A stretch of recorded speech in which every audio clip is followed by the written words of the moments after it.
भगवते वासुदेवाय। ओम नमः भगवते वासुदेवाय। ओम ओम नमो अज्ञानतिमिरान्धस्य भगवते ज्ञानाञ्जनशलाकया वासुदेवाय। चक्षुरुन्मीलितं येन तस्मै श्री गुरुवे नमः। तो सभी को हमारे भक्ति शास्त्री क्लास में स्वागत है। तो आप देखेंगे भगवद गीता 6वां अध्याय श्लोक क्रमांक 33 से 36। अशांत मन को नियंत्रित करने की आवश्यकता क्या है? Necessity of controlling the mind.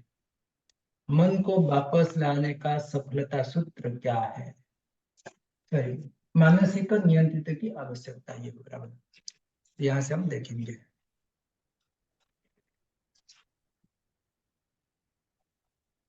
33 number श्लोक का। अर्जुन बात, अर्जुन यहाँ पे भगवान कृष्ण अलग अलग अष्टांग योग के बारे में बताए, तभी अर्जुन यहाँ पे प्रश्न कर रहा है। अयं योगस्तवयं प्रोक्त सामेन मधुसूदन एतस्याहं न पश्यामि चंचलत्वावस्थिति स्थिरम्। तो यहाँ पे अर्जुन ने प्रश्न कर रहे कि अर्जुन ने कहा, हे मधुसूदन, आपने जिस योग पद्धति का संक्षेप में वर्णन किया है वो मेरे लिए अव्यवहारिक तथा असहनीय है, क्योंकि मन चंचल तथा स्थिर है। तो उसका अपने पर्सनल एप्लीकेशन में आता है कि 32 और 33 के लिंक में अर्जुन ने क्या क्या रिजेक्शन आपको अष्टांग योगा, जो अष्टांग योग को रिजेक्ट कर दिया इनसे बोलो उसको तुच्छ माना अष्टांग योग को। Arjun was a thoroughly qualified person from A high personality, मतलब वो बहुत अच्छे भक्त, उच्चतर भक्त थे। तो ये वो कोई भी अष्टांग को फॉलो नहीं कर रहा है, अनुसरण नहीं कर रहा है, तो वो नहीं मान नहीं रहा है, तो उसको फॉलो करने के लिए असंभव है। मेरा मन चंचल अस्थिर है, ये सब करने के लिए संभव नहीं है। तो अर्जुन ने इतने हाई स्तर में, उच्च स्तर के भक्त होकर उसको रिजेक्ट कर दिया, बोले मैं वो सब कर नहीं सकता हूँ अष्टांग योगा। तो हमारे लोग जैसे को हमको क्या कहना है? तो इसके लिए यहाँ पे बता रहे कि तो इस हु आर लेस क्वालिफाइड, हम सब उसमें कम क्वालिफाइड है हम। तो यहाँ पे देयरफॉर, इसलिए इस कलयुग के लिए सुइटेबल, उसका उपयुक्त अनुभूति के लिए क्या बताया गया? तो उसमें मन को नियंत्रित करने की भक्ति में आगे बढ़ना है। तो कैसे भक्ति आगे बढ़ेंगे? तब भगवान का नाम को जप करते हुए हम आगे बढ़ सकते हैं। तो किसमें क्या है इसका? डिटैचमेंट कम इजिली, मतलब आसक्ति, भगवान का भक्ति जपा करते करते आसक्ति हो, विरक्ति भाव आ जाएगा। तो 33 नंबर में तो ये बता रहे कि बिकॉज द माइंड रेस्टलेस, यहाँ पे बोले कि मेरे ये सब करने के लिए आसान है, कौन सा अष्टांग योग मेरे लिए संभव नहीं है, क्योंकि मेरे मन चंचल है, अस्थिर है। तो उसको क्या करना है? तो यहाँ पे अर्जुन प्रश्न कर रहे हैं 33 नंबर श्लोक का। तो यहाँ पे 33 में और बता रहे कि चंचल मन की ताकत, यदि भी विभेदात्मक बुद्धि द्वारा मन को निर्देशनादेश होना चाहिए, किंतु भोग में आसक्त प्रबल और हठीला मन अक्सर बुद्धि को नियंत्रण में लेता है। तो 33 नंबर 34 नंबर में बता रही है। तो 33 नंबर और एक पॉइंट आता है कि रूपद कह रहे क्या है?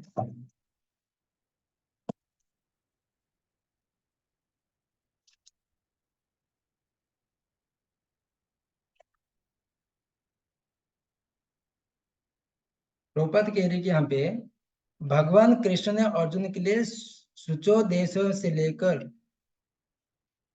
योगी परम मत तक जिस योग पद्धति का वर्णन किया है, उसे अर्जुन अपनी असमर्थ के कारण अस्वीकार कर रहा है। इस कलयुग में लिए सामान्य व्यक्ति के लिए संभव नहीं है। वो अपना घर छोड़कर किसी पर्वत जंगल में एकांत स्थान जाकर अष्टांग योगा नहीं कर सकता है। तो जंगल में एकांत स्थान का जग अभ्यास करे। आधुनिक युग में विशेषता की अल्पकालिक जीवन है, घोर संघर्ष है, लोग सरल व्यवहारिक साधन में आत्म साक्षात्कार के लिए उत्सुक भी गंभीर नहीं है। तो फिर इस कठिन योग बदलू कैसे स्वीकार कर सकते हैं आजकल के हमारे जैसे लोग? तो व्यवहार के व्यक्ति के रूप में अर्जुन ने सोचा कि इस योग पद्धति का पालन असंभव है। भले ही कोई बात इस पद्धति पर खरा उतारता है, यह राजवंशी था और उनसे उनके सद्गुण थे। यहाँ पे अर्जुन कह रहे ये योग प्रणाली का अस्वीकार किया जा रहा है, क्योंकि भक्ति या बता रहे कि यम नियम आसन प्राणायाम प्रत्याहार धारणा ध्यान समाधि इतना स्टेप बाय स्टेप जाना मन को स्थिर करके बहुत असंभव है कलयुग के लिए। इसके लिए अर्जुन ने रिजेक्ट कर दिया इसको।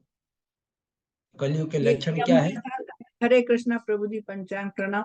ये यम के साथ क्या लिखा है वो दिख नहीं रहा था, उसमें कट रहा था। सबसे नीचे यम, ये तो नियम है, उसके नीचे यम, यम यम के यम आगे बुरे काम से रोके। नहीं, यम, यम में क्या लिखा है? यम नहीं दिख रहा मुझे। यम बुरे काम से रोके। बुरे काम से रोके, ठीक है, ओके, हरे कृष्ण। तो कलयुग का लक्षण क्या है? प्राय अल्प से मंद सुमंद मत भाग यह। प्राय कलयुग में लोग कैसे सो करने का असंभव है, इस प्रकार सब योग अष्टांग योग। तो आधुनिक नकल योग स्कूल में इसी तरह निंदा की जाती है, मतलब प्रकार अष्टांग से इसको निंदा किया जाता है, इसको कोई सक्सेस नहीं हो रहा है। इसमें प्रभुपाद कह रहे कि लोग को ये सब इसके लिए अस्वीकार किया जाता है कलयुग के लिए।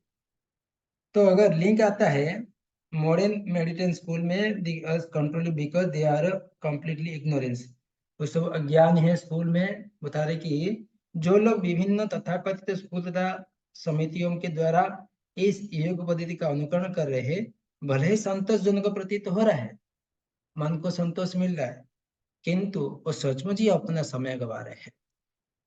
वे अपने अभिष्ट लक्ष्य के प्रति सर्वथा अज्ञानी। तो 33 नंबर श्लोक का ये बता रहे, तो 34 श्लोक का बता रहे कि उसका लिंक आता है कि 33 34 में Arjun 10 points out high maintaining the outlook is so provoking. तो इस प्रकार बाह्य दृष्टि से हम क्यों इसको समस्या को हम झेलेंगे। तो 34 नंबर में बता रहे कि नेचर ऑफ माइंड, क्योंकि मन चंचल है। ये कोई श्लोक पढ़िए 34 नंबर। हरे कृष्णा प्रभु जी। चंचल ही मन कृष्ण प्रमाथि बलवदृढ़ तस्याहं निग्रहं मन्ये वायोरिव सुदुष्करम्। हे कृष्ण, चूंकि मन चंचल, अस्थिर, उच्छृंखल, हठीला तथा अत्यंत बलवान है, अतः मुझे इसे वश में करना वायु को वश में करने से भी अधिक कठिन लगता है। हरे कृष्ण प्रभु जी। तो क्योंकि हम इस कलयुग के में शहर में सिटी में रहकर ये मन को नियंत्रित करना असंभव है, इसके लिए हम हठ योगा मतलब अष्टांग योगा हम करने के असमर्थ है। इसलिए अर्जुन कह रहे हैं कि यहाँ पे हे कृष्ण, मन चंचल है, अस्थिर है, हठीला है, अत्यंत बलवान है, अतः मुझे इसी बस में करना, वायु के बस में करने की अधिक कठिन हो। तो इसमें प्रभुपाद कह रहे कि मन हवा की तरह बेचैन और अशांत है। ठीक है, मन अत्यंत उतना ही मजबूत और बाधक है। मन में हमेशा जलता रहता है, खेलना है, कूदना है, इधर जाना है, उधर जाना है, ये करना है, वो करना है, मन कभी स्थिर रहता नहीं।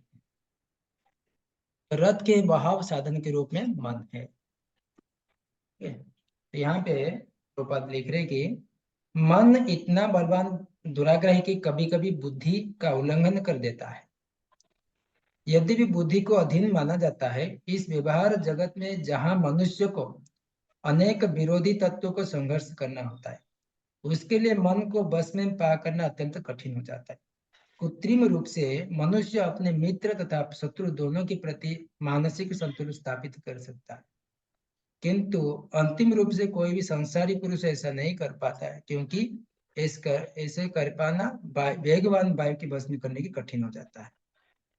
तो यहाँ पे मन को, अपने 5 सेंसेस को एक रथ के साथ तुलना किया गया।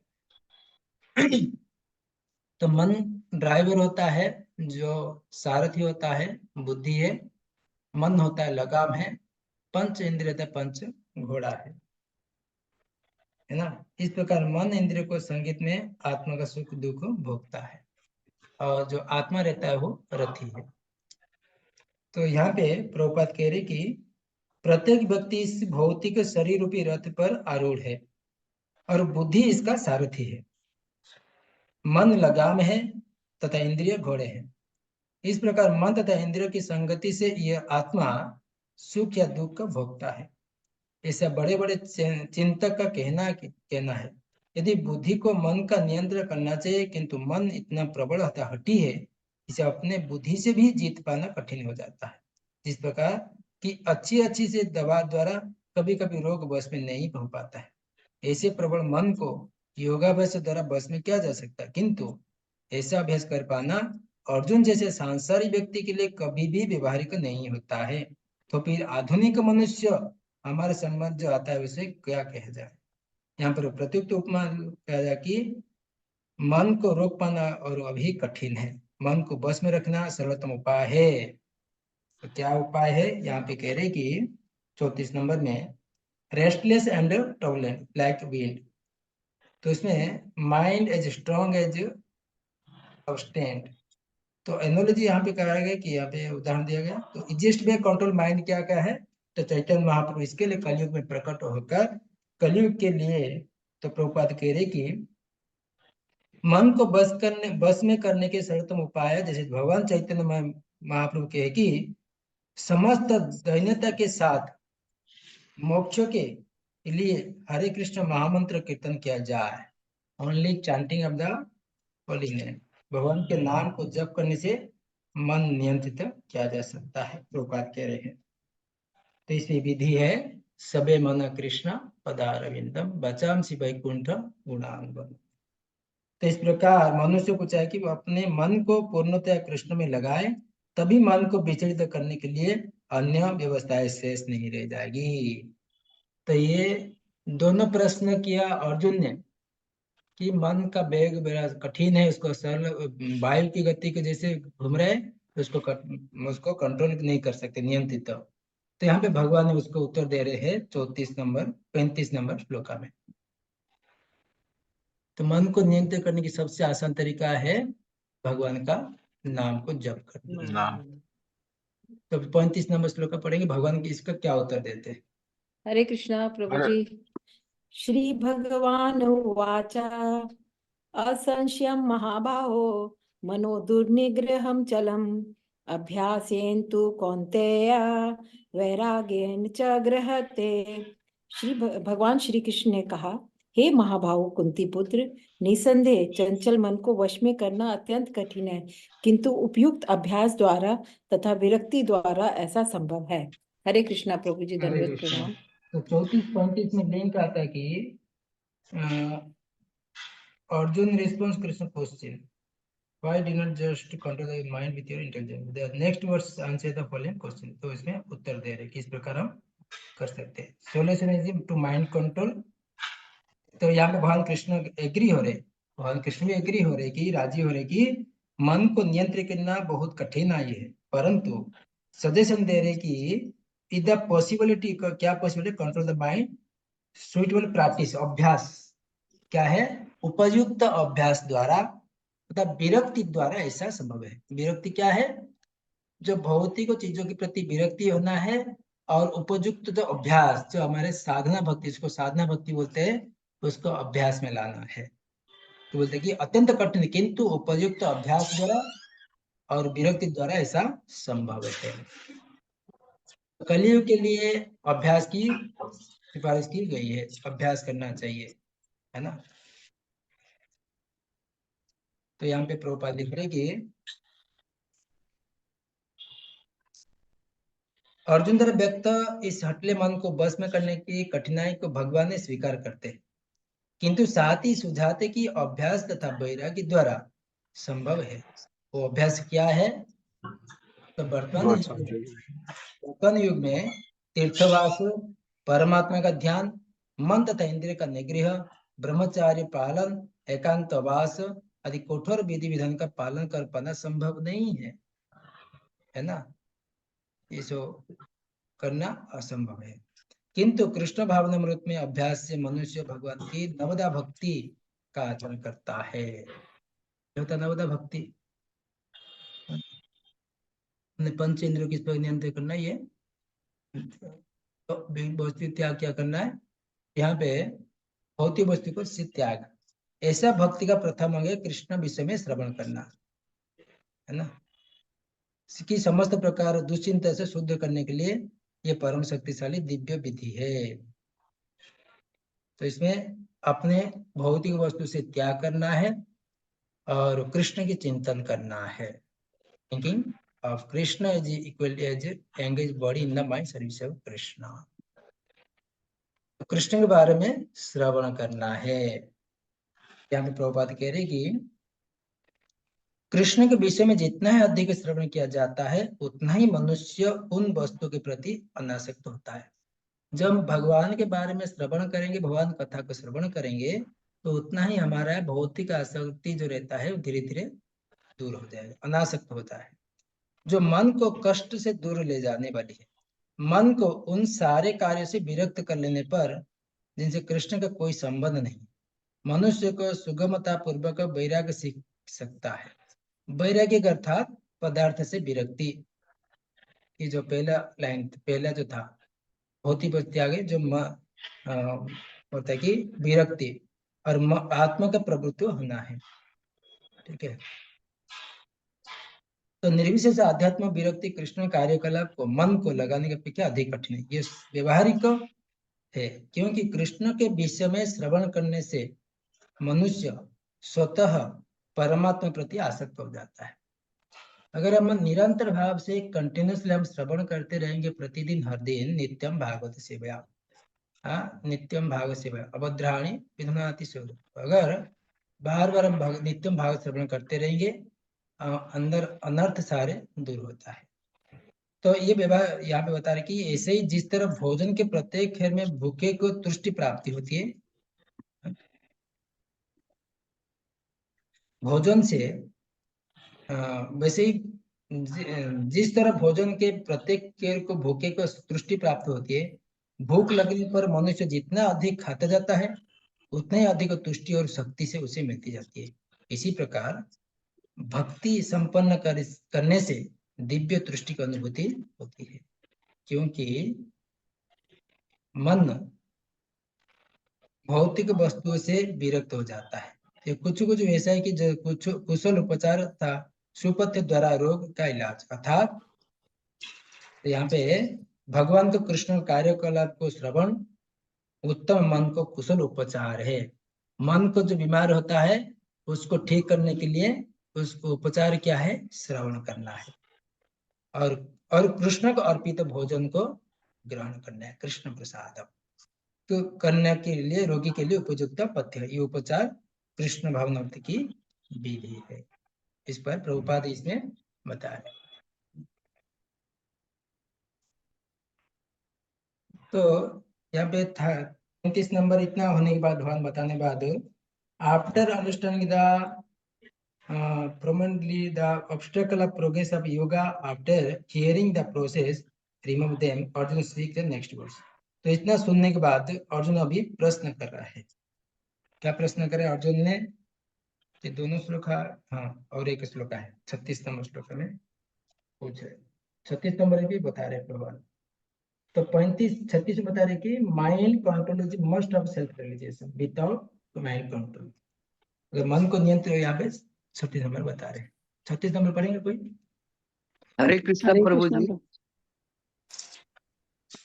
असंयत आत्मना योगो दुष्प्राप्य इति बेमति, वस्य आत्मना तु यतता शक्यो अवाप्त तु उपायतः। जिसका मन उच्च श्रृंखल है उसके लिए आत्म साक्षात्कार कठिन कार्य होता है, किंतु जिसका मन संयमित है और जो समुचित उपाय करता है उसकी सफलता ध्रुव है, ऐसा मेरा मत है। हरे कृष्ण प्रभु जी। तो भगवान कृष्ण यहाँ पे दोनों का चीज बताए, जिसका मन संयमित है और जो समुचित उपाय करता है सफलता ध्रुव है, और जो इसमें जिसका मन अश्रृंखल है उसके लिए आत्मा साक्षात्कार कठिन कार्य। दो कार्य बता दिए। तो दो कार्य बताने के बाद यहाँ पे अर्जुन पूछ रहा है 37 नंबर श्लोक में। तो यहाँ पे भगवान की बता रहे कि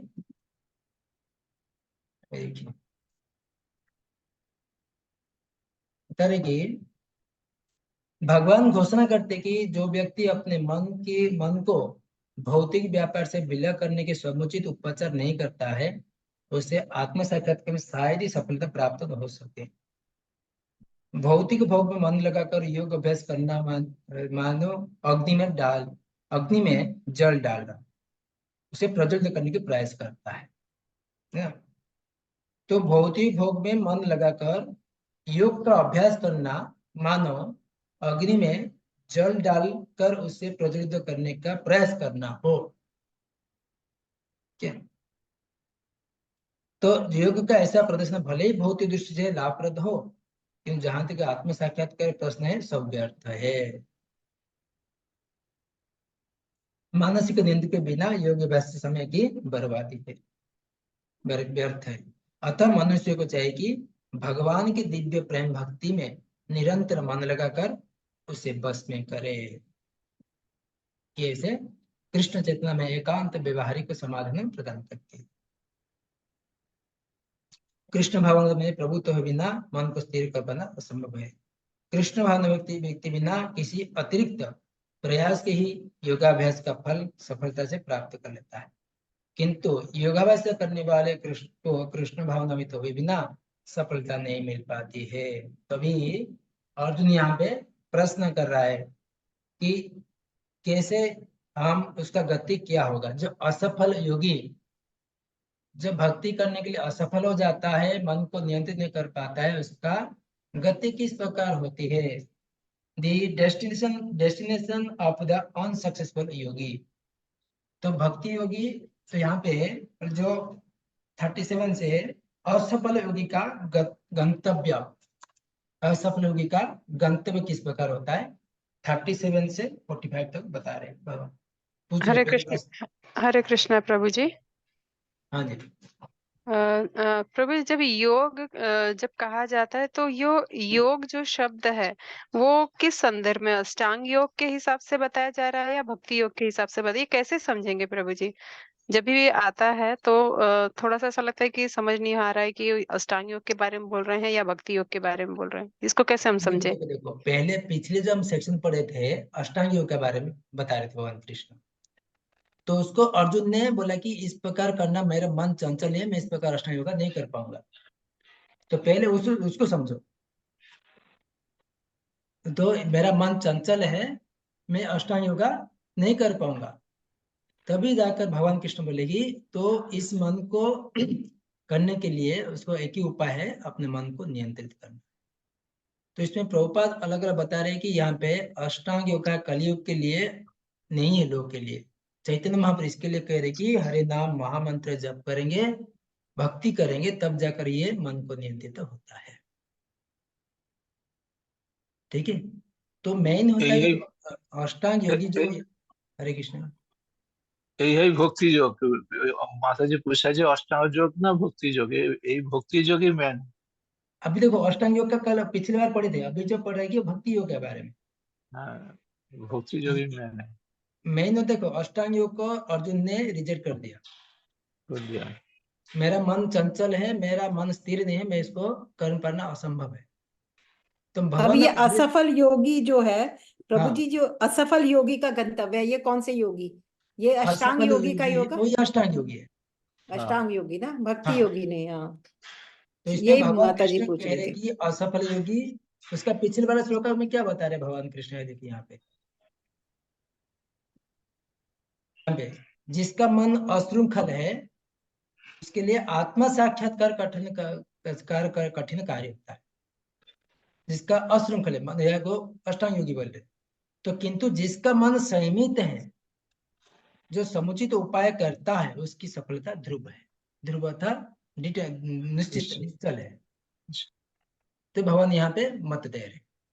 तो इसके लिए अर्जुन यहाँ पे प्रश्न कह रहे कि असफल योगी अगर असफल हो गया योगा में, भक्ति में, उसका अष्टांग योग किया, अगर भक्ति में आ नहीं पाया, तो उसका किस प्रकार गंतव्य, उसका डेस्टिनेशन, गंतव्य क्या होगा, ये अर्जुन ने पूछा। हरे कृष्ण प्रभु जी। तो प्रभु जी, बोलिए। प्रभु जी, इसका मतलब है कोई भक्ति योग करेगा तो असफल होगा ही नहीं? नहीं, तो इसमें नहीं, यदि देखो, आप बोल रहे कि असफल योगी जो अष्टांग योगी कोई बोला जाता है, तो इसका मतलब है कोई भक्ति योग करेगा तो वो क्या पूरा सफल ही हो जाएगा? क्या उसका वो भक्ति में पूर्णत्व देखो में चला ही जाएगा? आगे बताएंगे ना, तो स्टेज बताएंगे ना उसका आगे। तो उसमें बता रहे अच्छा। कि अर्जुन को बताएंगे अभी जो असफल योगी क्या होता है, और सफल योगी में अगर उसका पतन भी हो जाता है उसका कोई हानि नहीं पहुंचेगी। आगे बताएंगे आगे भगवान कृष्ण आगे। यानी अच्छा भक्ति प्रभु जी। योग का वाले। तो बोलते कि अगर भक्ति में जितना भक्ति किया, अगर उसका शरीर त्यागना पड़ा, अगर वैकुंठ नहीं, जब भगवान के धाम जा नहीं पाया तो भक्ति मार्ग में रहकर जहां से भक्ति छोड़ा था वहां से चालू करेगा, उसमें लेकिन लॉस उसका नहीं है। पतन नहीं होगा, उसका लॉस नहीं होगा। ठीक है ना, आगे बताएंगे भगवान, अभी आगे बताएंगे। ठीक है, अभी धीरे धीरे आएगा। अभी अष्टांग योग का हो गया, अभी भक्ति मार्ग का धीरे धीरे आगे। ये असफल योगी गति किस प्रकार होगा ये बताएंगे, उसके बाद सफलता योगी किस प्रकार होगा वो भी बताएंगे। ठीक है, यानी अब ये भक्ति योग चालू हो रहा है हम लोगों का, ये जो शुरू हो रहा है ये ये 37। असफल योगी का गति है। जो भक्ति में, जो अष्टांग में भक्ति में आने के लिए असफल हो जाता है, उसका गति क्या होता है ये बताएंगे अभी। अर्जुन पूछता है यहाँ पे प्रश्न, और भगवान उसके अगले श्लोक में बताएंगे उत्तर उसका। पढ़िए अभी 37। हरे कृष्ण प्रभु। अर्जुन उवाच अजति श्रद्धाय जव प्रेत जगाळ चलित मानस अप्राप्य जगस्य सिद्धि का गति कृष्ण गच्छते। अर्जुन अर्जुन ने कहा है कृष्ण, उस असफल जग की गति क्या है जो प्राप्त में श्रद्धालु पूर्वक आत्मा प्रभु जी आवाज नहीं आ रही है बिल्कुल भी। विधि आध्यात्मिक विधि ग्रहण करता है, किंतु बाद में भौतिकता कारण उससे विचलित हो जाता है और योग सिद्धि का प्राप्त नहीं कर पाता। हरे कृष्ण। हरे कृष्ण। तो अर्जुन ने यहाँ पे प्रश्न करा कि हे कृष्ण, उस असफल योगी का गति क्या है। तो यहाँ पे भगवान कृष्ण पहले श्लोक में बताया कि जिसका मन संयमित नहीं है उसका असफल है, और जिसका मन नियंत्रित है वो सफल योगी है। तो यहाँ पे प्रश्न कर रहा है अर्जुन ने, अगर जो प्रारंभ से श्रद्धा पूर्वक आत्मा साक्षात के विधि ग्रहण करता है, किंतु बाद में भौतिकता के कारण उसे विचलित हो जाता है और योग पद्धति को प्राप्त नहीं कर पाता है, ये प्रश्न किया है अर्जुन ने। तो यहाँ पे अर्जुन ने प्रश्न किया है कि there is no loss to take the path of transcendence. तो यहाँ पे हम भक्ति मार्ग चालू कर दिए, जो अष्टांग योग के बाद भक्ति चालू हो जाता है। तो भक्ति चालू होने के बाद जिसका असफल योगी है, उसका जो श्रद्धा, पहले श्रद्धा करी अष्टांग योग होने के बाद भक्ति चालू कर दिया, पहले श्रद्धा पूर्वक आत्मा साक्षात की विधि ग्रहण करता है, किंतु बाद में भौतिकता के कारण उसे विचलित हो जाता है, तो योग पति का प्राप्त नहीं कर पाता, उसका गति क्या होगा। तो यहाँ पर अर्जुन ने प्रश्न किया है। यहाँ देखो आत्मबोध का मूल सिद्धांत क्या है। तो यहाँ पे प्रभुपाद लिख रहे कि भगवत गीता के आत्म साक्षात्कार योग मार्ग का वर्णन है। आत्म साक्षात्कार का मूलभूत नियम है कि जीवात्मा भौतिक शरीर नहीं है, अपितु उसमें भिन्न है। तो उसका सुख शाश्वत जीवन है, अनंत ज्ञान से निहित है। ये शरीर तथा मन, ये देखो ये ज्ञान योग है, अष्टांग योग है, भक्ति योग है। तो स्टेप बाय स्टेप ज्ञान योग के बाद अष्टांग योग करता है, अष्टांग योग के बाद भक्ति योग करता है, अष्टांग के बाद अगर भक्ति मार्ग में आ गया है, तो अगर असफल हो गया है, तो मन नियंत्रित कर नहीं पा रहे हैं, तो उसका गति क्या होगा इसमें बता रहे। इसमें जीव का स्वरूप क्या है पहले समझना होगी हमको। जीव का स्वरूप क्या है, भगवान के नित्य सेवक है। और आत्मा और परमात्मा बीच में संबंध क्या है उसके बारे में जानना है।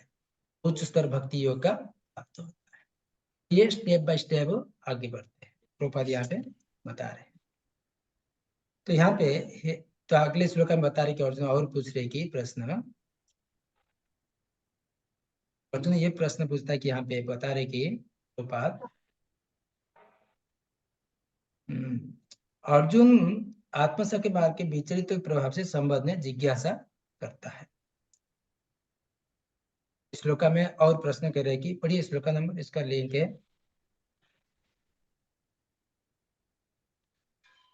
हरे कृष्ण। हरे कृष्णा प्रभु जी। पढ़िए माता जी। कंचित न उभय विभ्रष्टा छिन्न अब्रहम एव नश्यति अप्रतिष्ठो महाबाहो विमूढ़ो ब्राह्मणः पति। हे महाबाहो श्री कृष्ण, क्या ब्रह्म प्राप्ति के मार्ग से भ्रष्ट ऐसा व्यक्ति आध्यात्मिक तथा भौतिक दोनों ही सफलताओं से च्युत नहीं होता और छिन्न भिन्न बादल की भांति विनष्ट नहीं हो जाता, जिसके फलस्वरूप उसके लिए किसी लोक में कोई स्थान नहीं रहता।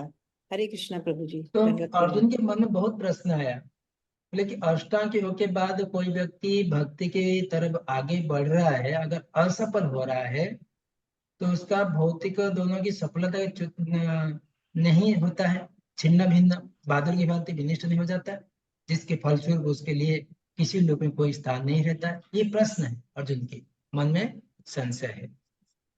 तो यहाँ पे प्रभुपाद लिख रहे कि भौतिकवादी आध्यात्मिकवादी। तो प्रभुपाद बोल रहे कि भौतिकवादी क्या कर रहे हैं,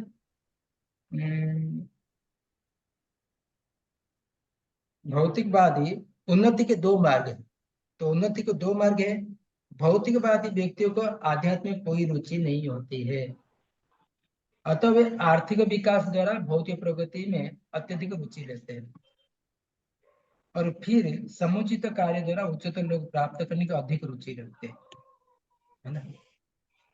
यदि कोई आध्यात्मिक मार्ग में चुनता है तो उसे सभी प्रकार का तथाकथित भौतिक सुख से विरक्त होना पड़ता है। यदि महत्वाकांक्षी ब्रह्मवादी असफल होता है तो वो दोनों ओर जाता है, यहाँ पे बता रहे। दूसरे शब्द में वो न तो भौतिक सुख भोग पाता है, न आध्यात्मिक सुख सफलता को प्राप्त होता है। तो यहाँ पे बताए महत्वाकांक्षी ब्रह्मवादी। तो एक भौतिकवादी होता है, वो अपने धन कैसे कमाना है वो आगे बढ़ जाता है। आध्यात्म मार्ग में जो चलता है वो अपने आध्यात्म मार्ग चल जाता है। जो बीच में महत्वाकांक्षी ब्रह्मवादी, ये असफल होता है। प्रभुपाद कह रहे दोनों ओर जाता है और फसल, और इसमें ना भौतिक सुख मिलता है उसको, ना आध्यात्मिक सुख मिलता है, दोनों में असफल रहता है। ये छिन्न भिन्न बादल जैसे, उसको भौतिक सुख मिल जाए प्रभु जी, जो हरे कृष्ण। हरे कृष्ण। हरे कृष्ण प्रभु जी। तो यहाँ पे जो उन्नता, हरे कृष्ण, आवाज आ रही है प्रभु? हाँ बोलिए, आ रहा है। बोलिए माता जी। हरे कृष्ण। बोलिए माता जी। हरे कृष्ण, आवाज आ रही है? हाँ जी आ रही है। ठीक है, जो दो मार्ग बताए हैं, एक मार्ग भौतिकता मार्ग दो पूछा है प्रभु जी, जो दो मार्ग बताए गए, तो एक भौतिकता वाला मार्ग और एक आध्यात्मिक वाला मार्ग, ऐसा समझे ना? हाँ प्रभुपाद यहाँ पे समझा रहे हैं आपको। हाँ, तो जो भौतिकता में आगे बढ़ेगा उसके लिए बताया जा रहा है कि वो फिर आध्यात्मिक में अटैच नहीं होता है, और जो आध्यात्मिक में आगे बढ़ेगा वो भौतिकता से अटैच नहीं होगा। इस तरह से बताया जा रहा है ना हाँ प्रभुपाद के हाँ पापट में? हाँ। ओके ओके ओके प्रभु जी। और जो बीच में रहते हैं जो ब्रह्मवादी महत्वाकांक्षी, वो बीच में छिन्न भिन्न बादल जैसे हैं, समान होता है। कभी कभी आकाश में बादल छोटे छोटे बादल खंड में विलग होकर एक बड़े खंड से जब मिलता है, किंतु यदि बड़े बड़े से नहीं जुड़ पाता है तो वायु से बहला जाती है। तो इसे ब्रह्मवादी का है। ब्रह्मवादी कभी कभी ब्रह्म में लीन होना चाहते हैं, तो छोटे बादल जाके बड़े बादल मिलना चाहते हैं, कभी नहीं होता तो हवा से उड़ा के लेके जाता है ना। तो यहाँ पे प्रभुपाद ऐसे बड़े, तो यहाँ पे विराट आकाश में लुप्त हो जाता है। ब्राह्मण पथी ब्रह्म साक्षात्कार का मार्ग है, जो अपने आप को परमेश्वर का अभिन्न अंश जान लेते पर प्राप्त होता है। यह परमेश्वर ब्रह्म परमात्मा भगवान के प्रकट होता है। भगवान श्री कृष्ण परम सत्य को पूर्ण प्राकट्य है। अतः देखो ब्राह्मण पथी जो रहते हैं, ब्राह्मण सब बिल्कुल जैसे उसमें मिल जाएंगे, ऐसा से उनका मत है।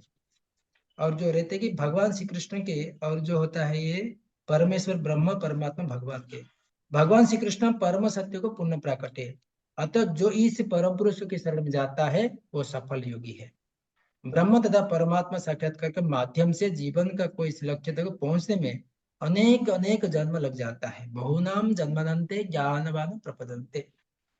अतः दिव्य साक्षात्कार का सर्वश्रेष्ठ मार्ग है भक्ति योग या कृष्ण भवन के प्रत्यक्ष विधि। ठीक है। तभी और एक प्रश्न है अर्जुन का, ये 39 नंबर श्लोक में, यहाँ पे दिव्य साक्षात का सर्वश्रेष्ठ मार्ग है भगवान के हरे भक्ति का। कृष्णा प्रभु जी, एक मन में बात आती है प्रभु जी कि जैसे कि उन्नति के दो मार्ग बताए आपने, भौतिकवादी और आध्यात्मिकवादी, लेकिन तो दोनों को परिभाषा माता जी ने अच्छा से दिया, लेकिन फिर आप बोले कि जो बीच में रहते हैं वो बादल के वाले खंड ऐसे रहते बीच में हैं। नहीं, बीच में था जो महत्वाकांक्षी ब्रह्मवादी लोग रहते हैं। ओ कभी कभी महत्वाकांक्षी। भौतिक आसक्ति रहता है और उनको दिखावे के लिए आध्यात्मिक करते रहते हैं। ओ ठीक है। वो भौतिक पूरा धन की आसक्ति रहता है, ज्यादा धन की आसक्ति, और कभी कभी क्या करते हैं, आज थोड़ा दिखावे के लिए आध्यात्मिक कर लेते हैं, ब्रह्मवादी उसको बोलते हैं, है ना, महत्वाकांक्षी बोलते हैं उसको। हाँ ठीक प्रभु जी, ठीक से, थैंक यू प्रभु जी, समझ गए। हम ब्रह्म में लीन होना चाहते हैं ऐसा बोलते हैं, उसको ब्रह्मवादी बोलते हैं। वो क्या बोलते हैं, जाके ब्रह्म में लीन हो जाएंगे। तो छोटा छोटा बादल जाके बड़ा बादल में मिलना चाहता है, तो हवा जोर से चलता है तो किधर से घुमा देता है, छोटा बादल को मिलीन करता है। अभी इस श्लोक में 39 नंबर पढ़िए। हरे कृष्ण प्रभु जी, धन्यवाद प्रणाम। तो प्रभु जी वो ब्रह्मवादी और निर्विशेषवादी है ना, एक ही है ना? हाँ वही निर्विशेषवादी, सुनने वाले। उन्हीं को मायावादी कहेंगे प्रभु जी। हाँ मोस्टली वही है, मायावादी उनके ब्रह्म में लीन हो जाते हैं, हम ही ब्रह्म भगवान है बताएंगे। ओके। हम्म। बड़े अरे 39 एतन्मे संशयं कृष्ण छैतुर्मर्हसशेषताः त्वेदन्त्यस्य संशय स्यास्य छेता न हयुपद्धते। हे कृष्ण, यही मेरा संदेह है और मैं आपसे इसे पूर्णतया दूर करने की प्रार्थना कर रहा हूँ। आपके अतिरिक्त अन्य कोई ऐसा नहीं है जो इस संदेश को नष्ट कर सके। हरे कृष्ण। ये 39 नंबर बहुत महत्वपूर्ण है। तो यहाँ पे ये दोनों को प्रश्न किया है, मुझे संशय हो रहा है प्रश्न का, इसके लिए मेरा संदेह है कि मैं आपसे इस पुण्यता दूर करने की प्रार्थना कर रहा हूँ। मेरा संदेह हो रहा है और मुझे प्रार्थना कर रहा हूँ कि आप मुझे यहाँ के उत्तर बताएं। अतिरिक्त अन्य कोई ऐसा नहीं है कि जो संदेह को नष्ट कर सके, आपके अलावा दूसरा कोई नहीं कि संदेह को दूर कर सके। तो प्रभुपाद भी लिख रहे कि यहाँ पे सुंदर भाव से भी लिख रहे। तो प्रभुपाद लिख रहे कि कृष्ण भूत वर्तमान तथा भविष्य में जानने वाले, कृष्ण भूत वर्तमान भविष्य को जानने वाले। भगवत गीता के प्रारंभ में भगवान ने कहा कि सारे जीव व्यष्टि रूप में भूतकाल में विद्यमान थे, इस समय विद्यमान है और भवबंधन से मुक्त होने पर भविष्य में व्यष्टि रूप में बने रहेंगे। इस प्रकार उन्होंने व्यष्टि जीव के भविष्य विषय प्रश्न के स्पष्टीकरण कर दिए। अब अर्जुन असफल योगियों के भविष्य के विषय में जानना चाहता है। कोई न तो कृष्ण तो समान है, कोई ना तो कृष्ण के समान है, ना ही बड़ा है ना, निश्चय ही वो समान नहीं कर सकते। अतः समस्त संदेह का पूरा उत्तर पाने के लिए कृष्ण का निर्णय अंतिम तथा पूर्ण है, क्योंकि वो भूत वर्तमान भविष्य जानते हैं। किंतु यह कोई भी नहीं जानता है, कृष्ण तथा कृष्ण भावनामय व्यक्ति ही जान सकते हैं कि कौन क्या है। तभी भगवान ने इसका उत्तर भी अर्जुन का इतना जिज्ञासा सुनने के बाद भगवान ने उसको उत्तर धीरे धीरे करके बता दिया। ठीक है, 40 नंबर से भगवान का उत्तर।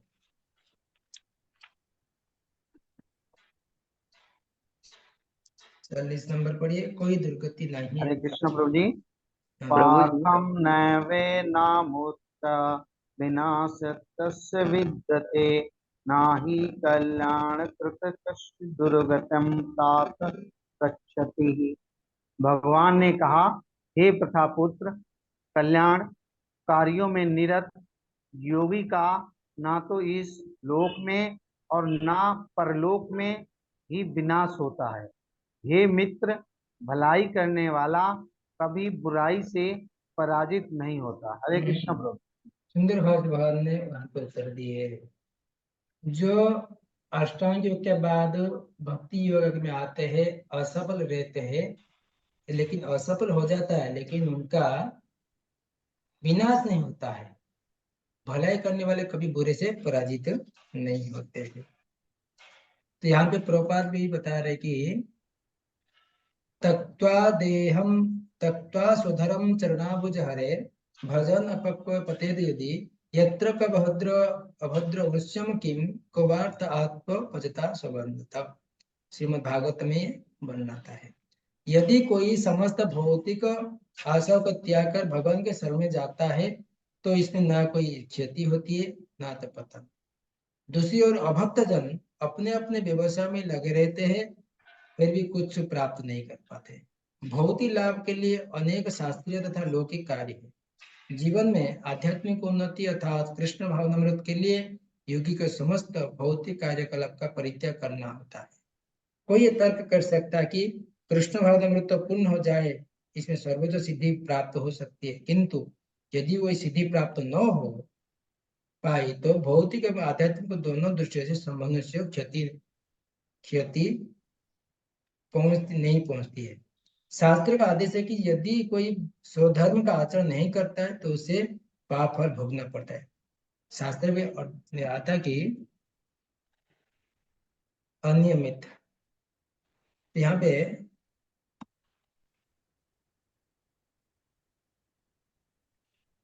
हरे कृष्ण, आवाज नहीं आ रही है। हरे कृष्ण। तो हाँ, यहाँ पे आवाज। भगवान कह रहे कि तो शास्त्र का आदेश है, यदि कोई स्वधर्म का आचरण नहीं करता है तो पाप फल भोगना पड़ेगा। शास्त्र में जो लिखा है, अलग प्रकार का देवी का भक्त रहते हैं, अलग प्रकार का देवता का भक्त रहते हैं। यदि अपने धर्म का पालन नहीं करेंगे तो उसका पाप का फल को भोगना पड़ता है। भागवत पुराण आश्वस्त करता कि असफल योगी को भी चिंता करने की कोई आवश्यकता नहीं। अगर कोई देवी भक्त, कोई अलग प्रकार देवता भक्त रहते हैं, उनका अगर शास्त्र के अनुमोदित हिसाब से उनके उनका आराधना नहीं करेंगे तो उसका फल भोगना पड़ता है। परंतु भागवत पुराण में बोलता है कि जो भगवान के भक्त करते हैं तो उनको कोई चिंता करने की आवश्यकता नहीं है। भले ही उसे ठीक स्वधर्म आचरण न करने फल भोगना पड़े तो भी वो घाटे में नहीं रहता, क्योंकि शुभ कृष्ण भावना में कभी विस्मृति नहीं होता है। जो इस प्रकार से लगा रहता है वो अगले जन्म में निम्न योनियों में भी जन्म लेकर पहले की भांति भक्ति करता है। दूसरी ओर जो केवल नियत कार्य से दृढ़ता पूर्वक करता है, किंतु यदि उसमें कृष्ण भावनामृत का अभाव है तो आवश्यक नहीं कि उसे सुफल प्राप्त हो। ठीक है प्रभु जी, इसमें ये पैराग्राफ में मेरा बहुत सारा डाउट है, तो हाँ पूछूं? पूछिए। पहले तो प्रभु जी, जैसे यहाँ पे बताया गया है कि शास्त्रीय और लौकिक कार्य होते हैं भौतिक लाभ के लिए, तो ये शास्त्रीय और लौकिक कार्य क्या है? शास्त्रीय तो लौकिक कार्य था। बोलते हैं भौतिक लाभ के लिए लोग बोलते हैं, अरे इसको पूजा करो, इस प्रकार घर पे पूजा रखो, आपको लाभ मिलेगा। लौकिक लोग जो हम्म कहते हैं इसको लौकिक हम्म कहते हैं। और शास्त्र में अलग प्रकार शास्त्र में भी लिखा रहता है, इस प्रकार कर्म कांड का शास्त्र है, तो उसमें जो पुरोहित लोग होते हैं शास्त्र में वर्णन है कि इस हाँ प्रकार हाँ, लाभ हो जाएगा।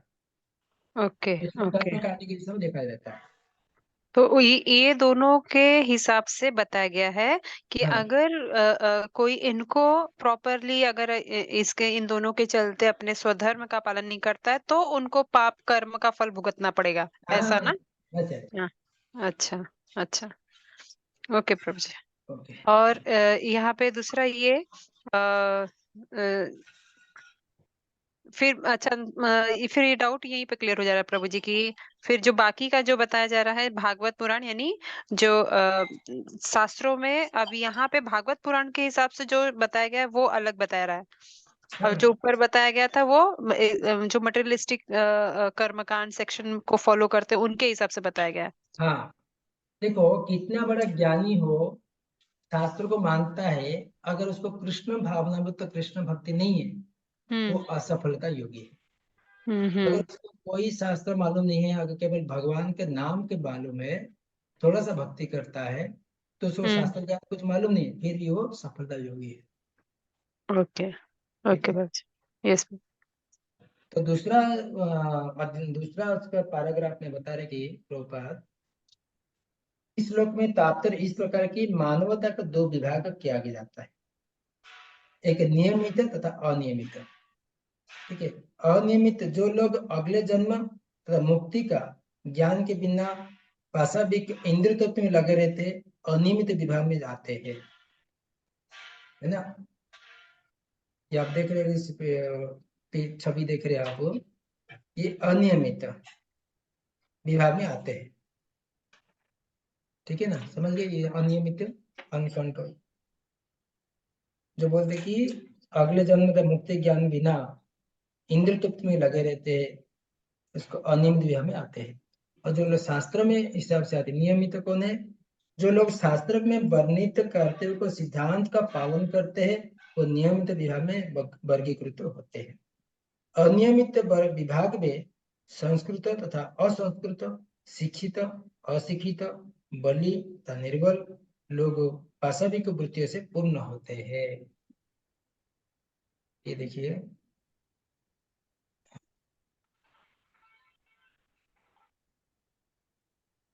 ये सब अलग प्रकार का रहते हैं। निद्रा तथा भय मैथुन का भोग करते हुए संसार का निरंतर रहते हैं, से ज्यादा दुखमय है।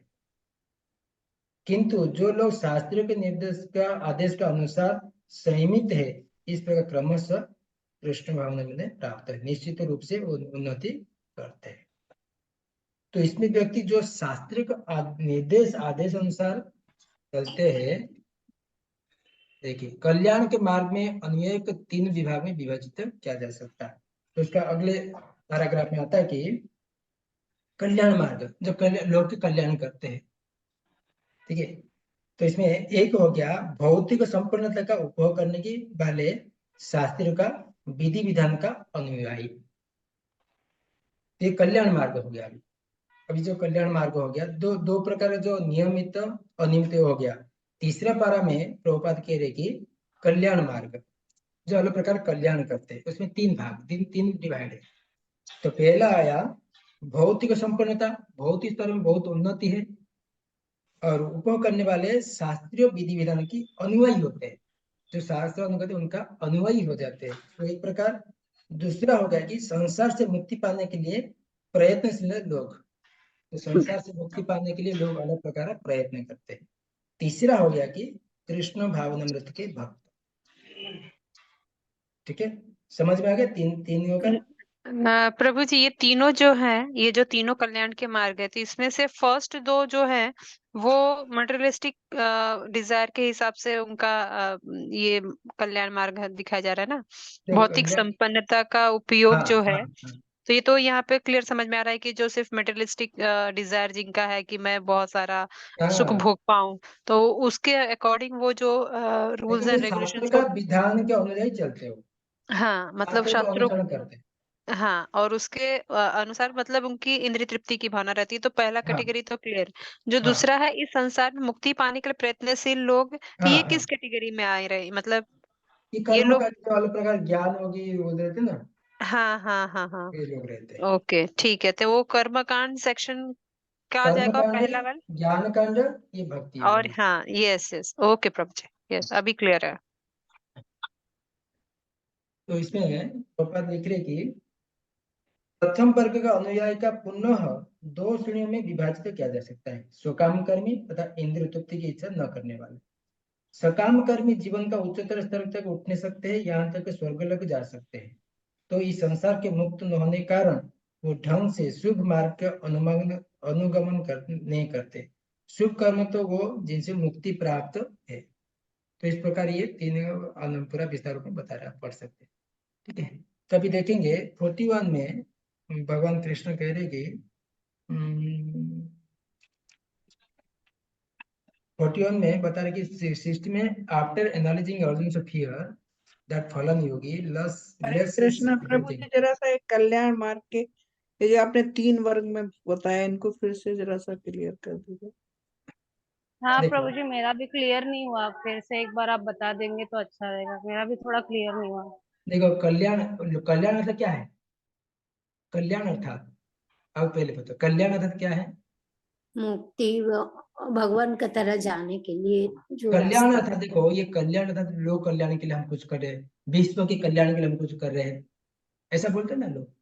तो विश्व कल्याण है, जन कल्याण है, हाँ, ये सब लोग बहुत सारे शब्द यूज करते हैं। जन कल्याण, विश्व कल्याण।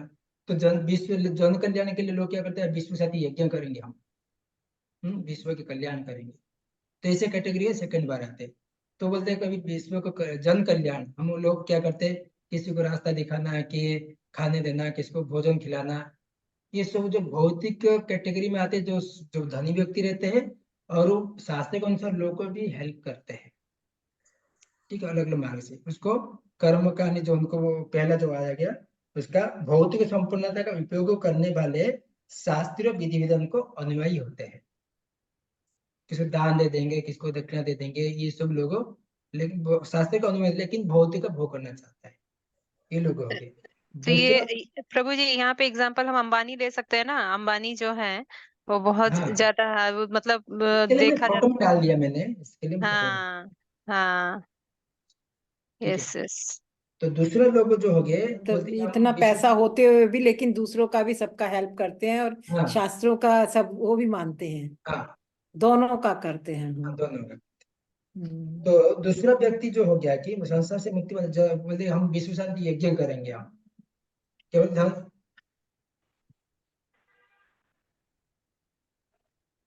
तो विश्व शांति कल्याण यज्ञ करेंगे, अलग प्रकार है, वो लोग यज्ञ करते हैं अपने को मुक्ति पाने के लिए। प्रभु जी, तो ये जो कल्याण यज्ञ जो है वो खुद के, जैसे हम लोग यहाँ पे भी देखते हैं ना, बहुत से लोग चंडी का यज्ञ करते हैं विश्व कल्याण के लिए। तो ये उसमें आ जाएगा सेकंड वाले में, जो यज्ञ सेक्शन है।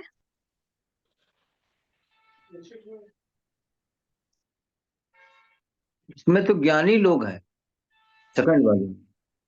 हाँ, वही कंफर्म करना, समझ में नहीं आ रहा है। मतलब जैसे यज्ञ वगैरह भी आप लोगों ने नोटिस किया होगा ना, बहुत से लोग जैसे महारुद्र यज्ञ रखते हैं, मतलब पूरे कॉमन सबके लिए, जन कल्याण के लिए लिखा रहता है बड़े बड़े बैनर में। महाचंडी हम्म। नौ नौ नौ क्या बोलते हैं उसको, नौ यज्ञ, नौ हवन कुंड, ऐसे करके यज्ञ जो ये सब रखा रहता है, उसमें भी लिखा रहता है विश्व शांति, जन कल्याण। बराबर। तो तो ये ये जो सब सेकंड, हाँ सेकंड हाँ वाले आते हैं, जो संसार से मुक्ति पाने के लिए प्रयत्नशील लोग रहते हो, हाँ हाँ, ठीक है। ओके तो ओके ओके। तीसरा होगा कि कृष्ण भावनामृत के परशुद्ध भक्त रहते हैं, जो आत्मा के स्तर से उसको शुद्धिकरण करना चाहते हैं, है ना। जो आत्मा भगवान से अलग होकर भौतिक जगत में गिर गया, वापस उसको पुनः स्थापना करना है, भगवान के साथ संबंध को जोड़ना है, वो तीसरा व्यक्ति वाले कर सकते हैं, है ना। समझ गए अभी? और यस किसका प्रभु जी। डाउट है? किसका? नहीं हो गया हाँ क्लियर। प्रभु जी, हरे कृष्ण हाँ प्रभु प्रभु जी, जी। क्लियर हो गया।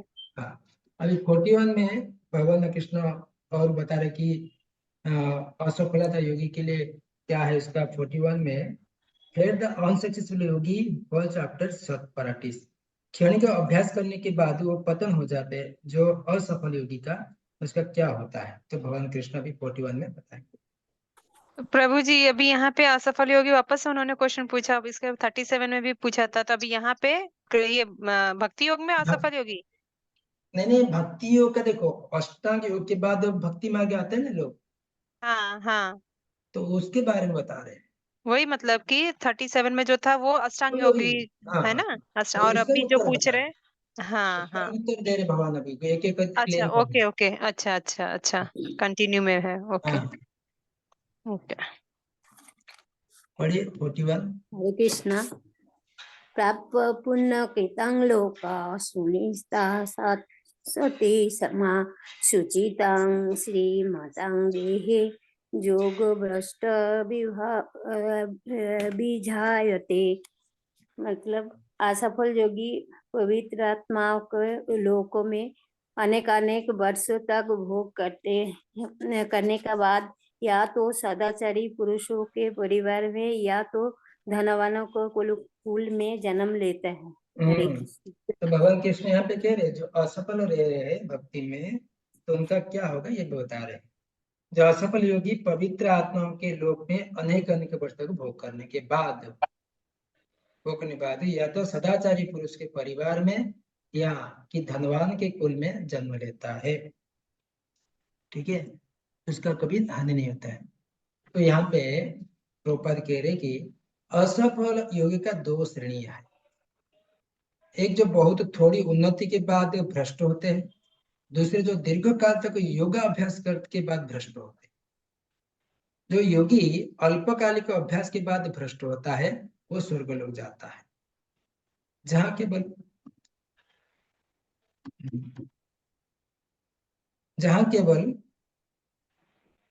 वह स्वर्ग लोक जाता है जहां केवल पुण्य आत्मा के प्रविष्ट होने दिया जाता है। वहां तो दीर्घ काल तक रहने के बाद उसे पुनः इस लोक भेजा जाता है। तो जिसे वो किसी सदाचारी ब्राह्मण वैष्णव के कुल में या धनवान बणि के कुल में जन्म ले सके। योग अभ्यास के वास्तविक उद्देश्य कृष्ण भगवान को सर्वोच्च सिद्धि प्राप्त करना, जैसा कि इस अध्याय में अंतिम श्लोक में बताया गया। किंतु जो उसने अध्यावसायी नहीं होते हैं, जो भौतिक प्रलोभन में कारण असफल हो जाते हैं, उन्हें अपने भौतिक इच्छा को पूर्ति करने की अनुमति दी जाती है।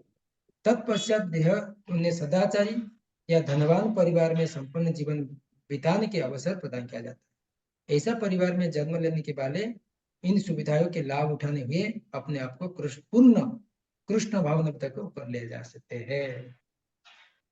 तो अष्टांग योगा करने के बाद कुछ लोग क्या होता है, उनका पतन हो जाता, मतलब उनका शरीर नष्ट हो जाता है, वहां तक पहुंच नहीं पाते, असफल बनते हैं। यहाँ पे दो भाग में विभक्त किया गया है। तो जो बहुत थोड़ी उन्नति के बाद भ्रष्ट होते हैं और दीर्घ काल का भेद भ्रष्ट होते हैं। तो कम अल्पकालिक जो करते हैं वो स्वर्ग लोग जाते हैं। स्वर्ग लोग उसको बहुत सारे उनको भोग करने के लिए अनुमति मिलता है। उसके बाद वापस भौतिक जगत में आते हैं, वापस एक वणिक परिवार में बहुत धनी व्यक्ति करते, नहीं तो एक वैष्णव परिवार में जन्म देते। तभी उसका भक्ति जहां से छोड़े थे, जहां से योगाभ्यास छोड़े थे, वहां से अपन चालू। ठीक है। तो प्रभु जी जब ये परिवार में इनको ये ऑप्शन मिलता है, मतलब धनी परिवार या वैष्णव कुल में, तो ये श्योरिटी रहती है कि उनको भक्ति मिलेगी आगे? क्योंकि हो सकता है ना कि धनी परिवार में अगर जन्म ले रहे हैं तो पैसे के इसमें मद में आके वो भक्ति न भी करे, तो ये श्योरिटी कैसे होती है? नहीं, उसको भोग करने के लिए एक समय मिलता है। जो अल्प योगा का अभ्यास करने के बाद भ्रष्ट हो जाते हैं, हाँ, तो एक समय उनको सुअवसर दिया जाता है कि उसको धन की कमी नहीं होगी, उसको भक्ति करने के लिए एक उसको अवसर दिया जाता है। तो मतलब वैष्णव कई वैष्णव रहते हैं, उनका धन भी रहता है और अच्छे से भक्ति भी करते हैं। हाँ, मतलब वो तो हाँ प्रभु जी प्लीज बोलिए। जो बड़े बड़े धनी व्यक्ति रहते हैं वो भी वैष्णव भी रहते हैं, है ना। वो ये नहीं कि पूरा भक्ति भी कर सकते हैं और वो अपने जो अपने भक्ति में जो अपने संपत्ति है, धन भी है, वो भी रहेगा, लेकिन भक्ति भी करते हैं। ये भी ऐसे भी व्यक्ति है कि नहीं। अभी देखिए, अभी बड़े बड़े लोग उसके पास करोड़ करोड़ रुपया है, वो भी भक्ति के मार्ग में है। ठीक है, समझ गए जी। ना पूरी माता जी का क्वेश्चन था ये इसमें श्योरिटी कैसे समझ में आता है? तो वहां पे जाके भी वहां पे तो भक्ति भी नहीं, जिस पर धन है उसके पास भक्ति नहीं हो, बोले भ्रष्ट हो जाए। कभी कभी हो जाते हैं, कभी कभी लोग क्या करते हैं, ज्यादा धन रहता है तो लोग को दान दे देते हैं, अलग प्रकार पुण्य कमाने लगते हैं, ठीक है नहीं। अगर भक्ति मार्ग में नहीं है फिर पुण्य कमाने लगते हैं, और धीरे धीरे कोई इसको पुण्य काम करते करते जो ब्रह्मांड भ्रमित कौन भाग्यवान जी गुरु कृष्ण अगर उसको मिल गए, भक्ति का बीज अंकुरित हो जाता है। ये तो फिर मतलब वही चांस वाली बात हो जाती है ना प्रभु जी की, उसको वो कृपा मिलेगी तब जाके फिर अगर भक्ति। ऐसे ना भगवान बोलते ना यहाँ पे, जो ब्रह्मांड भ्रमित है कौन, भाग्यवान जीव वीर कृष्ण प्रसादे पाए भक्ति लता बीज। ठीक है। तो उसके पुण्य कर्मों की वजह से तो भले ही उसको धनवान परिवार में जन्म मिलता, लेकिन ये नहीं है कि वापस से वो भक्ति उसमें कर ही पाएगा। वो वापस से कृपा जब उसकी होगी हाँ तो वो कृपा कर कृपा पाएगा। इकाई हाँ। सब में कृपा ही है। ठीक तो है प्रभु ये जी। 42 नंबर में श्लोक में बता रहे कि 42 प्रभु जी नंबर नेक्स्ट में क्लास में करें प्लीज। कितना टाइम हुआ अभी? 8:15 होने जा रहा है।